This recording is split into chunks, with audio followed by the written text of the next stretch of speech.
район электр тармактары ишканасында бүгүнкү абал туруктуу азыркы саатка. Эртең менен аварийный өчүүлөр болгон. Алга эртең менен саат 7ден баштап бардык бригада состав барыбыз чыкканбыз.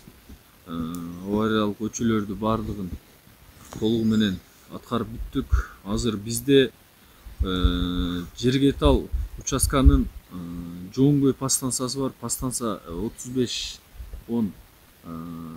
Фидер Сарыбулакта. Азыр 184 опорадан перемичкадан алып калганына бердик. Перемичкадан нарагы Каралма айылын Коён деген айыл болот. Ал жерде 5 КТП калды, без напряжения. А свет жок. Ошол жер и Каракөл айылында Каракөл Фидеринен Каракөл айылы жана Алчалуу айылында свет жок. Каракөл Фидеринен 474 мамыдан перемичканы алып ага чейинки жака свет толугу менен берилди. Аларга жетпегени себеби Каракөл ашуусунан жол жок. Ошол жерге чейин жөө барып перемичканы ажыратып бердик. Толугу менен бардык фидерлерге электроэнергия берилди.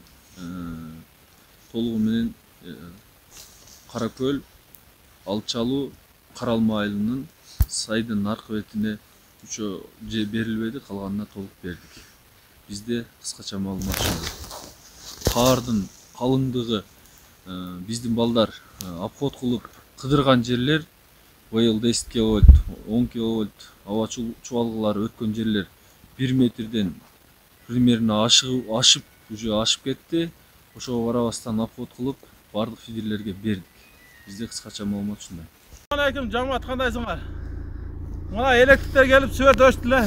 Кар дебей, суук дебей келип оңдоп беришти. Свет жанды мына. Нималар тыгылып зорго өздөр келишти.